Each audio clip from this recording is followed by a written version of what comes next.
hi నమస్తే welcome to Mara media నేను మీ కేవీఆర్ పచ్చపత్రికల పిచ్చి రోగం గురించి రెగ్యులర్ గా మాట్లాడుకుంటూనే ఉన్నాం ఈ రోజు పచ్చళ్ళ పాపారావు రామోజీ ఒక సరికొత్త కథనం రాసిందన్నమాట మొత్తం రాష్ట్రవ్యాప్తంగా వైకాపా వైన్స్ ప్రొప్రైటర్ జగన్ అని చెప్పి ఒక రాష్ట్ర ముఖ్యమంత్రికి సంబంధించి రాసే రాతలేనా ఇవి అందుకే పెట్టినాం అనమాట తింగరి రామోజీ ఏం రాతలు ఇవి అని అసలు రాష్ట్రాన్ని ఉమ్మడి ఆంధ్రప్రదేశ్ను ఈ మద్యంలో ముంచెత్తిందే చంద్రబాబు నాయుడు అట్లని ఏ రోజన్నా టీడీపీ వైన్స్ అని ఈ దుర్మార్గుడు రాసే ప్రయత్నం చేసిన గతంలో ఒకసారి ఈ బోగ్గాడు ఏం రాసినో చూద్దాం వైకాపా వైన్స్ ప్రొప్రైటర్ జగన్ సీఎం సభల్లోనే 20 లక్షలకు పైగా సీసాల పంపిణీ షెడ్యూల్కు ముందే భారీగా మద్యం నిల్వలు ఇప్పటికీ గోవా కర్ణాటక తెలంగాణ నుంచి సరుకు ఇటుక బట్టీలు గోదాములు ఇతర స్థావరాలు డంపులు సహకరించిన అధికార యంత్రాంగం నామినేషన్లతోనే పంపిణీ మొదలుపెట్టిన నాయకులు పలు చోట్ల వెలుగు చూస్తున్న నిల్వలు ఎన్నికల సంఘం ప్రత్యేక దృష్టి పెట్టి దాడులు చేస్తే మరింత బయటపడే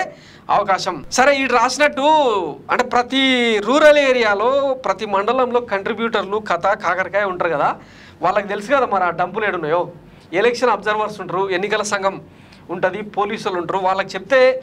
దాడులు చేసో ఏదో ఒకటి చేసి డంపులన్నింటినీ స్వాధీనం చేసుకుంటారు కదా అంటే ఎన్నికల సంఘాన్ని కూడా వ్యవస్థను కూడా బ్లేమ్ చేసేలాగా ఈ కథనం అన్నట్టు అసలు ఈ టైటిల్ అయింది వైకాపా వైన్స్ దానికి ప్రొప్రైటర్ జగన్ అంట ఒకసారి ఈ బేగుగాడు ఎన్నెన్ని లిక్కరు పాలసీలు తీసుకొచ్చిండో ఎన్నెన్ని మద్యం బాటిల్ తీసుకొచ్చిండో ఒకసారి చూద్దాం ఇదిగో ఒకసారి డేట్ చూడండి 2018 మే 11న గవర్నర్స్ రిజర్వ్ అంట ఇది చంద్రబాబు తీసుకొచ్చిన బ్రాండ్ మద్యం బ్రాండ్ ఇక్కడ చూడండి డేటు 2018 మే 15న Mansion House reserve whisky courier Napoleon Mansion House reserve whisky ఇట్లా పలు బ్రాండ్లకు పర్మిషన్ ఇస్తూ ఇది నవంబర్ 9, 2008న రాయల్ ప్యాలెస్ బ్రాందీ తర్వాత New King Louis British Empire sign out premium ఇట్లా మరికొన్ని డిస్టిలరీస్కు పర్మిషన్ ఇచ్చిండు ఇవేవి కూడా ఈయన కండ్లకు కనపడలేదా ఈ బ్రాండ్స్ అన్నీ కూడా బూమ్ కావచ్చు ప్రెసిడెంట్ మెడల్ కావచ్చు గవర్నర్ ఎంపైర్ కావచ్చు ఇట్లా చాలా రకాల పేర్లతో లిక్కర్ను ఏరులై పారించింది చంద్రబాబు నాయుడు అరికట్టాల్సింది జగన్మోహన్ రెడ్డి అంట ఇది వీని దిక్కుమాలతనం ఇక ఏం చెప్పాలి వైకాపా వైన్స్ అంట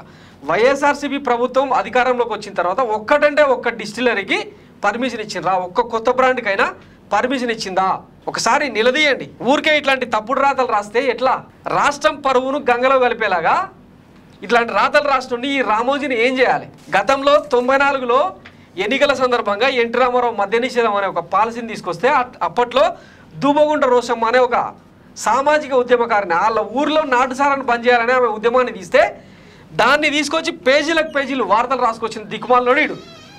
మరి అదే చంద్రబాబు నాయుడు మామకు వెన్నుపోటు పొడిచి 95లో అధికారం చేపట్టిన తర్వాత మద్య నిషేధానికి తూట్లు పొడిచి నాటుసారాన్ని బంద్ చేయించి కొత్త బ్రాండ్లను దింపినోడు చంద్రబాబు నాయుడు మరి ఆ రోజు రాయలేదేమి టీడీపీ వైన్స్ అని చంద్రబాబు దానికి ప్రొప్రైటర్ అని రాయలేదు ఎందుకు అదే లిక్కర్ మాఫియాను అడ్డం పెట్టుకొని స్థానికంగా చాలామంది నాయకులు కొన్ని కోట్ల రూపాయలను కొల్లగొట్టిండ్రు ఈ వార్తలు రాయలేదు ఎందుకు ఇవన్నీ చెప్పాలంటేనేమో కడుపు ఉబ్బరం అవుతుంది మనకు ఊరికే అంటే మంది మీద బట్టగాల్చి మీదేస్తే ఇక బూడిదని వాళ్ళు దూడ్చుకోవాలి మనం మాత్రం పైశాచిక ఆనందం పొందాలి ఇదే పాలసీ సో ఇట్లాంటి దిక్కుమాలకు ఈ బోగుడా రాతలకు ఇక ఏం తీర్పిస్తారన్నది ఆంధ్రప్రదేశ్ ప్రజలే డిసైడ్ చేసుకోవాలి ఇప్పటికే లిక్కర్ మీద కంట్రోల్ కోసం చాలా వరకు నిషేధాన్ని విధించారు మొత్తంగా పూర్తిగా నిషేధించడం అనేది హైలీ ఇంపాసిబుల్ అది దేశవ్యాప్తంగా జరగాల్సిన ప్రయత్నం దీన్ని వదిలేసి ఓన్లీ ఆంధ్రప్రదేశ్లో తాగుబోతలు ఎక్కువైతుర్రు నకిలీ మద్యం తాగి చచ్చిపోతుర్రు అని చెప్పి కథలు రాస్తా ఉన్నారు ఏ ఒక్క కేసు అయినా చూపించగలరా ఇప్పుడు దీన్ని పక్కన పెట్టి అంటే రాష్ట్రం తాగుబోతుల నిలయం అయిందన్నట్టు కథనాలు వండివారుస్తున్నారు కదా మరి ఇదే చంద్రబాబు నాయుడు నాణ్యమైన మద్యం తక్కువ ధరకు ఇంటింటికి సప్లై చేస్తామని చెప్పి చెప్తున్నాడు మరి ఆ వార్త రాసిండు నాయుడు ఎవడన్నా 74 ఏళ్ళ విజనరీ అని చెప్పుకుంటాడు కదా నాణ్యమైన మద్యాన్ని తక్కువ ధరకు ఇస్తానని చెప్పి ఒక హామీ ఇస్తారా దీని మీద మరి ఈగలు వీగలేదేం ఆ రోజు రాయలేదేం టీడీపీ వైన్స్ అని చంద్రబాబు ఇచ్చిన హామీ మీద సిగ్గుండాలి కదా కొంచెం అన్నం తింటున్నామా అశుద్ధం తింటున్నామా అన్నది కూడా చెక్ చేసుకోవాలి ఒకసారి కాడికి కాలిజాపోయే వయసులో ఈ వార్తలేందో ఈ వెకిలి రాతలేందో అదేదో అంటారు కదా ఆడిపోయే దీపానికి వెళ్తురు ఎక్కువ మనకు మూడినప్పుడు ఇట్లాంటి పైత్యాలన్నీ బయటకు వస్తుంటాయి అనమాట ఇట్లాంటి జాడ్యాలన్నీ సో ఇంతకు మించి ఇలా తిట్టడానికి ఏం లేదు ఇది రామోజీరావు రాసిన వైకాపా వైన్స్ అంట ఇంకా దీనికి సంబంధించి ఎట్లాంటి బుద్ధి చెప్తారో ఈ పచ్చరాతలకు ఎట్లాంటి మద్దతునిస్తారో ఆంధ్రప్రదేశ్ ప్రజలు డిసైడ్ చేసుకోవాలి thanks for watching Mara media నేను మీ కేవీఆర్ థ్యాంక్ యూ